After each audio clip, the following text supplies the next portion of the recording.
Hi good evening, ಹೇಗಿದ್ದೀರಾ? ತಾಜೀಸ್ kitchen YouTube ಚಾನಲ್ಗೆ ತಮಗೆಲ್ರಿಗೂ ಸ್ವಾಗತ. ಇವತ್ತಿನ ವಿಡಿಯೋದಲ್ಲಿ ನಾನು ನಿಮಗೆ ಈವ್ನಿಂಗ್ ಸ್ನ್ಯಾಕ್ಸ್ ಬಗ್ಗೆ ತೋರಿಸ್ಕೊಡ್ತೇನೆ. ತುಂಬಾ ಟೇಸ್ಟಾಗಿರುವಂಥ ಸ್ನ್ಯಾಕ್ಸ್ ಅಂತಲೇ ಹೇಳ್ಬೋದು. ಹಾಗೆ ಇದು ಮಾಡಲಿಕ್ಕೂ ಹಾಗೆ ತುಂಬಾ ಈಸಿ. ಹಾಗೆ ನಾನಿಲ್ಲಿ ಈ ಒಂದು ಸ್ನ್ಯಾಕ್ಸ್ ಮಾಡೋದಕ್ಕೆ 4 ಬಾಳೆಹಣ್ಣನ್ನು ತೆಗೆದಿದ್ದೇನೆ. ಇದಕ್ಕೆ ಬಾಳೆಹಣ್ಣಿನ ಬಜ್ಜಿ ಅಂತಲೂ ಹೇಳ್ತಾರೆ, ಹಾಗೆ ಬಾಳೆಹಣ್ಣಿನ ಪೋಡಿ ಅಂತಲೂ ಹೇಳ್ತಾರೆ. ಇದಕ್ಕೆ ನಾನಿಲ್ಲಿ ಬಾಳೆಹಣ್ಣು ಸ್ವಲ್ಪ ಕಾಯಿ ಇದೆ, ಅದನ್ನು ತೆಗೆದಿದ್ದೇನೆ. ಹಾಗೆ ಇದು ನೇಂದ್ರ ಬಾಳೆಹಣ್ಣು, ಸ್ವಲ್ಪ ಹಣ್ಣಾಗಿದ್ದರೆ ಇನ್ನೂ ಚೆನ್ನಾಗಾಗ್ತದೆ ಟೇಸ್ಟ್. ಹಾಗೆ ಸ್ವಲ್ಪ ಕಟ್ ಮಾಡಲಿಕ್ಕೆ ಸ್ವಲ್ಪ ಕಷ್ಟ ಆಗ್ತದೆ ಹಣ್ಣಾಗಿದ್ದರೆ. ಹಾಗೆ ನಾನಿಲ್ಲಿ ಸ್ವಲ್ಪ ಕಾಯಿ ತೆಗೆದಿದ್ದೇನೆ. ಇದರ 2 ಸೈಡ್ ಕೂಡ ಇದನ್ನು ಕಟ್ ಮಾಡಿಕೊಂಡು ಈ ಥರ ಇದರ ಸಿಪ್ಪೆಯನ್ನು ತೆಗೆದುಕೊಳ್ಬೇಕು.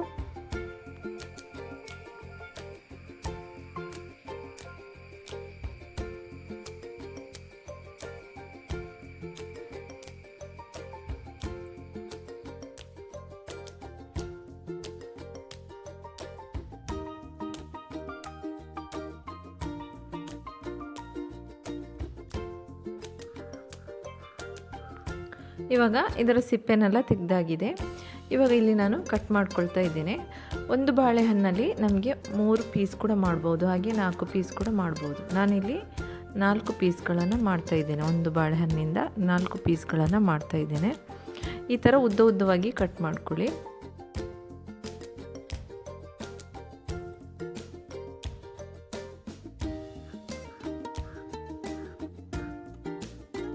ಹಾಗೆ ನಾನು ಯಾವಾಗಲೂ ಹೇಳುವಾಗೆ ನೀವು ಇದುವರೆಗೆ ನಮ್ಮ ಚಾನಲನ್ನು ಸಬ್ಸ್ಕ್ರೈಬ್ ಮಾಡಲಿಲ್ಲ ಅಂದರೆ ದಯವಿಟ್ಟು ಸಬ್ಸ್ಕ್ರೈಬ್ ಮಾಡ್ಕೊಳ್ಳಿ. ಹಾಗೆ ಪಕ್ಕದಲ್ಲಿ ಕಾಣುವಂಥ ಬೆಲ್ ಬಟನ್ ಇದೆಯಲ್ಲ, ಅದನ್ನು ಕೂಡ ಪ್ರೆಸ್ ಮಾಡ್ಕೊಳ್ಳಿ. ಆವಾಗ ನಾನು ಹಾಕಿರುವಂಥ ಹೊಸ ವೀಡಿಯೋಸ್ ನೋಟಿಫಿಕೇಷನ್ ನಿಮಗೆ ಸಿಗ್ತದೆ. ಹಾಗೆ ಇವತ್ತಿನ ವಿಡಿಯೋ ಇಷ್ಟ ಆಯಿತು ಅಂದರೆ ದಯವಿಟ್ಟು ಲೈಕ್ ಮಾಡೋದನ್ನು ಮಾತ್ರ ಮರಿಬೇಡಿ. ಹಾಗೆ ನಿಮ್ಮ ಅನಿಸಿಕೆ ಅಭಿಪ್ರಾಯಗಳನ್ನು ನಮ್ಮ ಕಮೆಂಟ್ ಸೆಕ್ಷನಲ್ಲಿ ತಿಳಿಸಿ. ಹಾಗೆ ನಿಮ್ಮ ಫ್ಯಾಮಿಲಿ ಫ್ರೆಂಡ್ಸಿಗೆಲ್ಲ ವಿಡಿಯೋವನ್ನು ಶೇರ್ ಮಾಡಿ. ಓಕೆ, ಇವಾಗ ನಾನಿಲ್ಲಿ ಎಲ್ಲ ಬಾಳೆಹಣ್ಣನ್ನು ಇದೇ ಥರ ಕಟ್ ಮಾಡ್ಕೊಂಡಿದ್ದೇನೆ.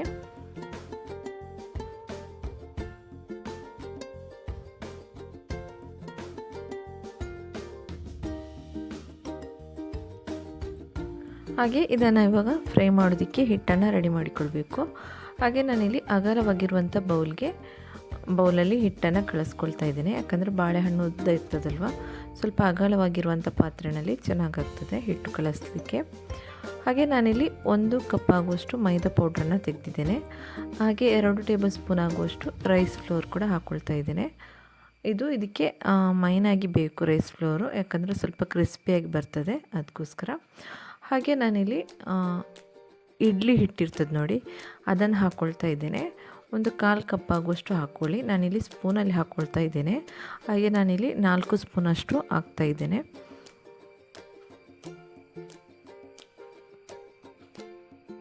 ಹಾಗೆ ರುಚಿಗೆ ತಕ್ಕಷ್ಟು ಉಪ್ಪನ್ನು ಹಾಕ್ಕೊಳ್ಳಿ.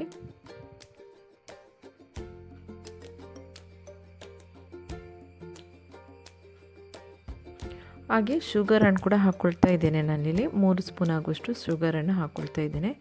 ನಿಮಗೆ ಬಾಳೆಹಣ್ಣು ಸ್ವಲ್ಪ ಸಿಹಿ ಇದ್ದರೆ 2 ಸ್ಪೂನ್ ಅಷ್ಟು ಸಾಕಾಗ್ತದೆ. ನಂದಿಲ್ಲಿ ಸ್ವಲ್ಪ ಕಾಯಿ ಇತ್ತು, ಹಾಗೆ ನಾನು 3 ಸ್ಪೂನ್ ಆಗುವಷ್ಟು ಶುಗರನ್ನು ಆ್ಯಡ್ ಮಾಡ್ಕೊಳ್ತಾ ಇದ್ದೇನೆ. ಹಾಗೆ ಸ್ವಲ್ಪ ಕಲರ್ಗೋಸ್ಕರ ಇಲ್ಲಿ ನಾನು ಟರ್ಮರಿಕ್ ಪೌಡ್ರನ್ನು ಆ್ಯಡ್ ಮಾಡ್ತಾ ಇದ್ದೇನೆ. ಹಾಗೆಯೇ ನಾನಿಲ್ಲಿ 1 ಕಪ್ ಆಗುವಷ್ಟು ನೀರನ್ನು ಕೂಡ ತೆಗೆದಿದ್ದೇನೆ. ನೀರನ್ನು ಒಮ್ಮೆಗೆ ಹಾಕ್ಕೊಂಡು ಕಲಿಸ್ಕೊಳ್ಬೇಡಿ, ಸ್ವಲ್ಪನೇ ಹಾಕ್ಕೊಂಡು ಕಲಿಸ್ಕೊಳ್ಳಿ.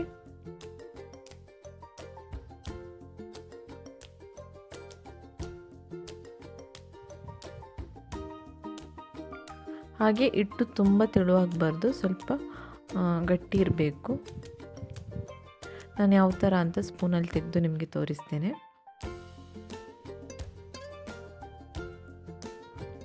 ಇದನ್ನು ಈ ಥರ ಕಲಿಸ್ಕೊಂಡು 2 ಅವರ್ ಆದರೂ ಇಡಬೇಕು. ಆವಾಗ ನಿಮಗೆ ಇದು ಚೆನ್ನಾಗಿ ಉಬ್ಬಿ ಬರ್ತದೆ. ಇಲ್ಲಾಂದರೆ ನೀವು ಇನ್ಸ್ಟಂಟಾಗಿ ಮಾಡಬೇಕು ಅಂದರೆ, ಯಾರಾದರೂ ಗೆಸ್ಟ್ ಬಂದರು, ನೀವು ಅರ್ಜೆಂಟಾಗಿ ಮಾಡಬೇಕು ಅಂದರೆ ನೀವು ಇದಕ್ಕೆ ಸ್ವಲ್ಪ ಸೋಡಾ ಪೌಡರ್ ಹಾಕ್ಬೋದು. ಆವಾಗ ನಿಮಗೆ ಚೆನ್ನಾಗಿ ಉಬ್ಬಿ ಬರ್ತದೆ. ಇಲ್ಲಾಂದರೆ ನೀವು ಮಾರ್ನಿಂಗ್ ಈ ಥರ ಮಾಡಿಟ್ಟರೆ ನಿಮಗೆ ಈವ್ನಿಂಗ್ ಮಾಡುವಾಗ ಚೆನ್ನಾಗಿ ಇದು ಉಬ್ಬಿ ಬರ್ತದೆ.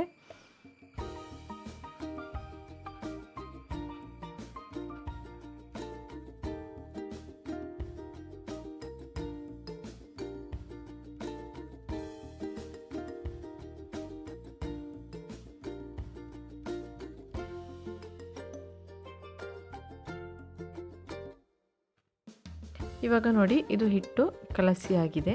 ಯಾವ ಥರ ಅಂತ ನಾನು ತೋರಿಸ್ತಾ ಇದ್ದೆ ನೋಡಿ. ಸ್ಪೂನಲ್ಲಿ ಈ ಥರ ನಾವು ಎತ್ತಿಟ್ಟರೆ ಇದು ಸ್ಪೂನ್ಗೆ ಕವರ್ ಆಗಿರಬೇಕು. ಆ ಥರ ಇದ್ದರೆ ನಿಮ್ಮ ಹಿಟ್ಟು ಕರೆಕ್ಟಾಗಿದೆ ಅಂತ. ಹಾಗೆ ನಾನು ಇದನ್ನು ಇಲ್ಲಿ ಇಟ್ಟು ಈ ಥರ ಇಟ್ಟು ನಾನು 2 ಅವರ್ ಬಿಟ್ಟು ನಂತರ ಮಾಡ್ಕೊಳ್ತೇನೆ. ನಾನಿಲ್ಲಿ ಸೋಡಾ ಪೌಡ್ರ್ ಹಾಕಲಿಲ್ಲ. ನೀವು ಬೇಕಿದ್ದರೆ ಇನ್ಸ್ಟಂಟಾಗಿ ಮಾಡ್ತೀರಂದರೆ ಸೋಡಾ ಪೌಡ್ರ್ ಹಾಕ್ಕೊಳ್ಬೋದು. ಹಾಗೆ ನಾನಿಲ್ಲಿ ಇವಾಗ ಎಣ್ಣೆಯನ್ನು ಬಿಸಿ ಮಾಡ್ತಾ ಇದ್ದೇನೆ.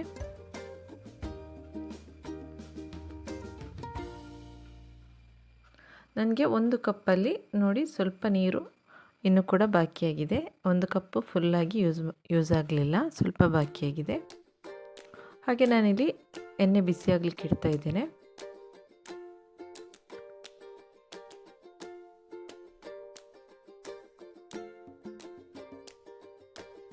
ಇವಾಗ ಇಲ್ಲಿ ಎಣ್ಣೆ ಬಿಸಿಯಾಗಿದೆ, ನಾನು ಇದನ್ನು ಫ್ರೈ ಮಾಡ್ಕೊಳ್ತಾ ಇದ್ದೇನೆ.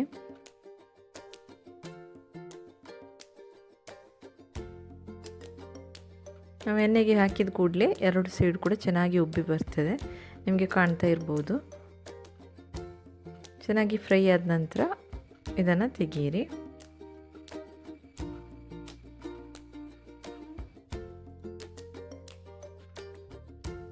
ಮನೆಗೆ ಯಾರಾದರೂ ಸಡನ್ನಾಗಿ ಗೆಸ್ಟ್ ಯಾರಾದರೂ ಬಂದರೆ ನಿಮಗೆ ಬಾಳೆಹಣ್ಣು ಇದೆ ಅಂತಾದರೆ ಇದನ್ನು ನಿಮಗೆ ಮಾಡ್ಕೊಂಡು ಕೊಡ್ಬೋದು.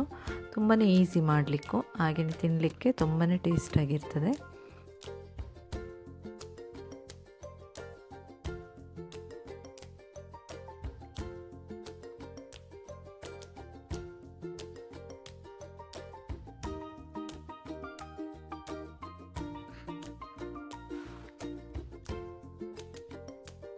ಹಾಗೆ ನಿಮಗೆ ಮಕ್ಕಳಿಗೆ ಸ್ನ್ಯಾಕ್ಸ್ ಬಾಕ್ಸಿಗೂ ಇದನ್ನು ಮಾಡ್ಕೊಂಡು ಕೊಡ್ಬೋದು. ಮಕ್ಕಳು ತುಂಬ ಇಷ್ಟಪಟ್ಕೊಂಡು ತಿಂತಾರೆ ಇದು. ನೋಡಿದ್ರಲ್ಲ ಸ್ನೇಹಿತರೆ, ಇವತ್ತಿನ ವಿಡಿಯೋ ಇಷ್ಟೇ. ಇವತ್ತಿನ ವಿಡಿಯೋ ಇಷ್ಟ ಆಯಿತು ಅಂದರೆ ದಯವಿಟ್ಟು ಲೈಕ್ ಮಾಡೋದನ್ನು ಮಾತ್ರ ಮರಿಬೇಡಿ. ಹಾಗೆ ಫ್ಯಾಮಿಲಿ ಫ್ರೆಂಡ್ಸಿಗೆಲ್ಲ ವಿಡಿಯೋವನ್ನು ಶೇರ್ ಮಾಡಿ. ಇನ್ನೊಂದು ಇಂಟ್ರೆಸ್ಟಿಂಗ್ ಆಗಿರುವಂಥ ವಿಡಿಯೋದಲ್ಲಿ ನಾನು ನಿಮಗೆ ಮತ್ತೆ ಸಿಗ್ತೇನೆ. ಅಲ್ಲಿವರೆಗೂ take care, bye. Thanks for watching.